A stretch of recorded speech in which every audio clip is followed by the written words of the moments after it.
Hey everyone, and welcome back to my channel. Today, we're going on a trip across the Atlantic to explore the sometimes small, sometimes big cultural differences between Americans and Brits. I've always been curious about how two cultures that speak the same language can be so different. So grab your tea or coffee, get comfy, and let's dive into the fun world of cultural quirks and differences between the US and the UK. First, let's talk about language. You'd think that since English is the official language of both countries, talking to each other would be easy, right? Nope, not so fast. While we technically speak the same language, the words and phrases we use can be totally different, sometimes leading to funny mix-ups. For example, imagine an American asking a Brit for the bathroom, only to be shown a room with a bathtub but no toilet. In the UK, what Americans call the bathroom is usually called the loo or the toilet. And don't even get me started on the word pants. Let's just say it means something very different on either side of the pond. And then there are the accents, which can be tricky if you're not used to them. A simple phrase like, "Can you repeat that?" can sound like a completely different language depending on where you're from. But it's not just how we say things. The way we build our sentences can be different too. Americans use more slang, while Brits use more formal language in everyday chats, but it's not all confusion. These differences are part of what makes each culture so special and interesting. I think it's cool how language can change over time, even between countries that share a history. It reminds us that language is alive, always changing. So, next time you're chatting with an American or a Brit, listen to the words they use. You might just learn something new about their culture, and maybe even your own.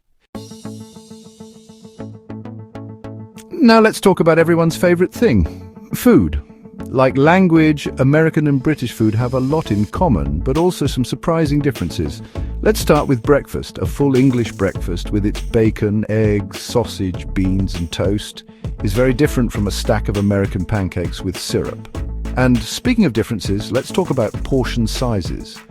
Anyone who's ever eaten at a restaurant in both countries knows that American portions are usually much bigger. You could probably feed a small family in the UK with one American meal. Then there's the bread debate. Americans love their soft, pre-sliced bread, while Brits prefer crusty loaves from the bakery. And don't even get me started on what each country calls a biscuit. But it's not just the food, it's also how we talk about it. For example, Americans use the word entree for the main course, while in the UK, entree is a small dish before the main course. Even with these differences, both American and British food are great. Whether you're eating fish and chips in London or a burger in New York City, you'll have a tasty meal. Chapter 3. Driving on the wrong side, driving and transportation. One of the biggest differences between the US and the UK is which side of the road we drive on. Americans drive on the right, Brits on the left, which can be confusing for visitors. This difference goes way back, with different historical reasons for each country's choice. But it's not just the side of the road, the cars are often different too. American cars are usually bigger and more powerful, while British cars are smaller and better on gas, probably because gas is more expensive and roads are smaller in the UK.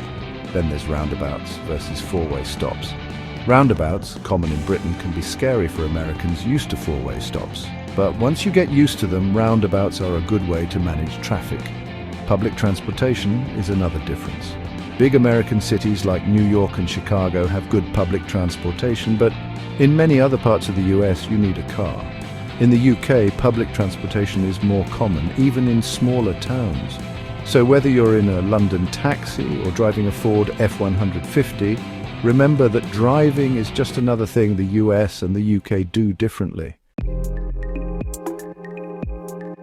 Chapter 4. Mind your manners, social norms.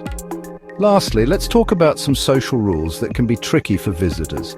One thing you'll notice is that Americans are usually more friendly than Brits. Don't be surprised if a stranger talks to you in an elevator or a checkout line in the US. It's normal.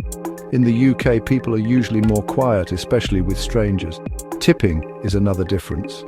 In the US, you have to tip in restaurants, bars and taxis, while in the UK, it's more of a choice. It's nice to tip for good service, but it's not expected as much as in the US. Humor is also different.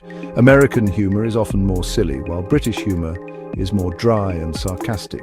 Of course, these are just general things, and there are always exceptions. Brits also like a bit more personal space than Americans.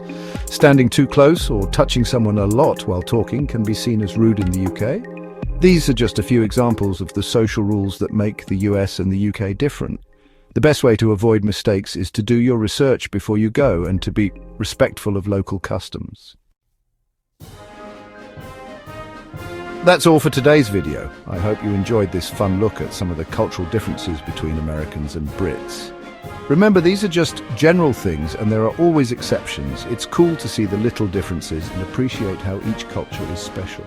If you like this video, give it a thumbs up and subscribe to my channel for more videos like this. Tell me in the comments what other cultures you'd like to see compared in future videos.